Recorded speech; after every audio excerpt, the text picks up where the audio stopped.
When Candi Morris vanished from Michigan City, Indiana, in 2012, her husband, David, began dating a member of the search party less than 3 weeks later. Bizarrely, on the same exact day almost a year later, not only were Candi's remains found, but David's girlfriend died in her sleep.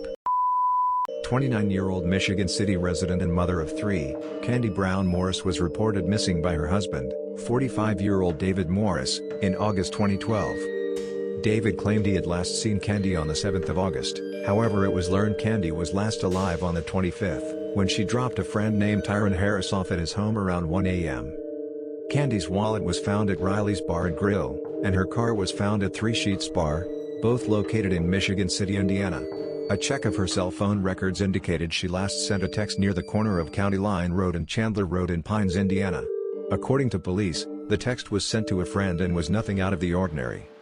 Volunteers scoured the area for Candi multiple times, however were unsuccessful at locating her. It was during one of those searches that David met a 30-year-old woman named Anna Reeves. Less than a month after his wife had disappeared, the two began a public romantic relationship. As the temperatures began to drop, the search was called off and Candi remained listed as a missing person. Then in May of the following year, Candi's remains were discovered in a wooded area near the town of Pines, Indiana, less than a quarter mile from where she sent her last text. Due to the extended period that her remains were exposed to the elements, investigators were unable to determine her cause of death.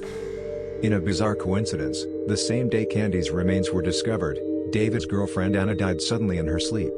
David had previous charges of domestic abuse against Anna, however her cause of death was ruled accidental due to acute mixed drug intoxication or overdose. David was never charged in Candi's murder and denies knowing what happened to her, however rumors swirled of his possible involvement. Suspicions were deepened further after David was found guilty of violently murdering a used car lot owner named 𝐕𝐢𝐬𝒂𝒕𝒒𝒑 in 2016. The small used car dealership, Easy Drive Auto, in Michigan City, Indiana, was co-owned by a 65-year-old 𝐕𝐢𝐬𝒂𝒕𝒒𝒑 and a man named Sergio Serrano. 𝐕𝐢𝒂𝒕𝒒𝒑 had moved to the U.S. from Mexico 3 years prior in the hopes of being better able to provide for his family back in Mexico. He worked at his dealership 7 days a week and nearly all of the money he made, he sent back home. Sergio and 𝐕𝐢𝒂𝒕𝒒𝒑 became very close during their time working together, however when business began to suffer and the lot started listing money, Sergio decided to call it quits and sell his half of the business to 𝐕𝒢𝒂𝒕𝒑. Despite their falling out as business partners, the pair remained close friends. So in April, Sergio became alarmed when 𝐕𝒢𝒂𝒕𝒑 hadn't called or texted him in days. On April 23, Sergio decided to pay a visit to his old friend and business partner. He arrived at 𝐕𝒢𝒂𝒕𝒑's dealership to find the office closed and locked. After knocking for a minute on the door and getting no response, Sergio used his old key to unlock the door. Sergio walked to the back room of the dealership where he saw 𝐕𝒢𝒂𝒕𝒑 laying on the floor, covered by a sheet. Sergio immediately called 911. Investigators arrived and discovered that 𝐕𝒢𝒂𝒕𝒑 had been the victim of a savage murder. He had been stabbed multiple times in the throat and chest. An autopsy placed his time of death on April 19. A trail of blood leading from 𝐕𝒢𝒂𝒕𝒑's body to another room led police to conclude that he had been killed in a separate room of the dealership and then dragged to where his body was found. A broken window was believed to have been the killer's entry point. The office was in complete disarray and 𝐕𝒢𝒂𝒕𝒑's wallet and keys were missing. Sergio tells police that the car that 𝐕𝒢𝒂𝒕𝒑 normally drove, a white Hyundai Tiburon, was missing. Upon further inspection it was learned that another car, a green Subaru, was also missing from the lot. Investigators couldn't find any surveillance cameras on 𝐕𝒢𝒂𝒕𝒑's lot, however a detective noticed a security camera mounted on the business next door that faced the lot. The detective scoured the surveillance footage, to discover that on the day of his murder, 𝐕𝒢𝒂𝒕𝒑 could be seen on the video talking to a heavyset black man. After a short discussion both the man and 𝐕𝒢𝒂𝒕𝒑 went to a green Subaru, the same one that was now missing from the lot, and leave. 6 minutes later the pair returned to the lot. 𝐕𝒢𝒂𝒕𝒑 goes inside the office and the man leaves on foot. However, an hour later, the man returns. Only this time he does not directly approach the lot. Instead, he stays hidden across the street and merely watches for a bit before being seen going around the side of the building and out of the camera's view. Police believe this person may be the killer, however the footage is grainy and they are unable to ID the suspect. The following day the man is once again seen on grainy surveillance driving away in 𝐕𝐢𝐲's white car. He is seen again on the 23rd, taking the green Subaru only minutes before Sergio had arrived to find 𝐕𝐢𝐲's body. The police turned to the public for help, and after posting the story on Facebook, a witness comes forward. A woman named Kristen told investigators that on April 21, 2 days after 𝐕𝐢𝐲's murder, she had seen a heavy-set black man exiting the dealership's office through the window and walk down the street. She had thought the incident was strange, but it wasn't until she saw the story that she made the connection. Footage from a law firm revealed a clear picture of the suspect. It was the same man seen previously on video on the day of 𝐕𝐢𝐲's murder. After police received 𝐕𝐢𝐲's bank statements, they saw that on the morning of his murder, he had visited a nearby gas station. Surveillance from the gas station shows that 𝐕𝐢𝐲 was not alone. The same man seen on the law firm's surveillance can be seen chatting with 𝐕𝐢𝐲 in line. The two exit the gas station together and climb into 𝐕𝐢𝐲's now missing Hyundai Tiburon. A police officer recognizes the man as David Morris. With his past convictions of theft, assault, and domestic battery, not to mention the unsolved murder of his wife Candi, he was well known to police. Later that same day 𝐕𝐢𝐲's bank statement shows that the large purchase exceeding $400 was made later that evening at a grocery store, including the purchase of a vacuum. Police know that David used the card several more times. Once at a fast food restaurant, another time at a liquor store.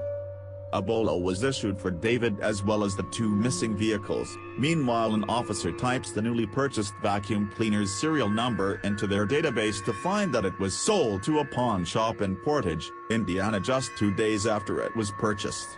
Surveillance footage from the pawn shop shows David and a friend arrive in the missing green Subaru with the vacuum. Using his friend's ID, he sells them the vacuum. Police believe they have everything they need to issue a warrant for David's arrest. They learn that David, who is still on probation for a previous crime, has a meeting with his probation officer at the courthouse.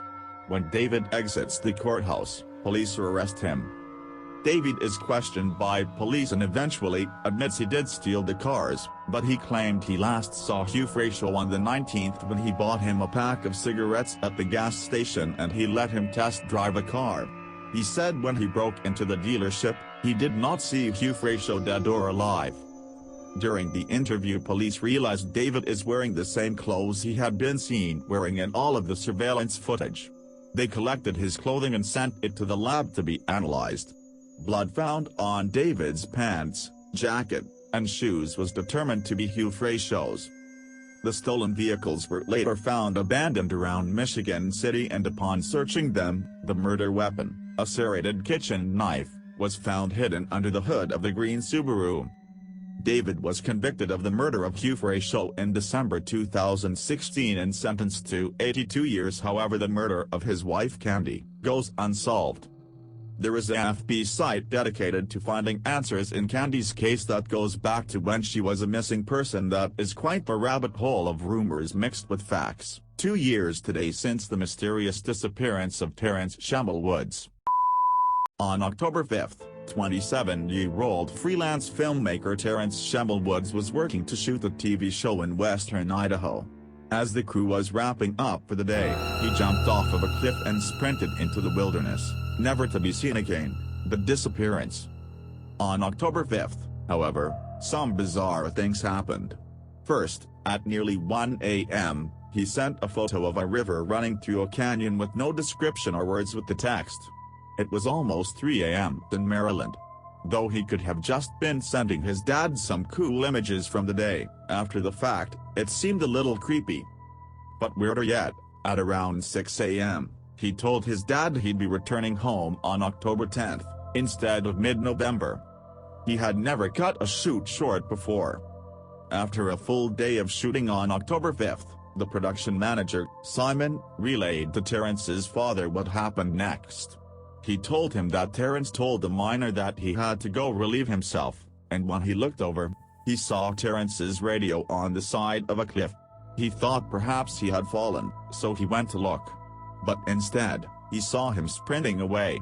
"I've never seen anyone run that fast," he said. He said he sent some of the crew down to the main road, and he tried to climb down after him, but due to his SAR, search and rescue, training, he stopped running after him as to not scare him further. They reported him missing after the crew came back empty-handed. Another crew member corroborated Simon's story. In the 911 call, they said that Terence had been having a really hard time emotionally and had a mental breakdown earlier today, even though other crew members just said he had been acting kind of quiet during the day. When Simon talked to Terence's father, he referred to Terence only as your son, and told him that Terence was highly recommended to him, but that he didn't live up to my standards, which seems like a bizarre time to tell a father that, but okay.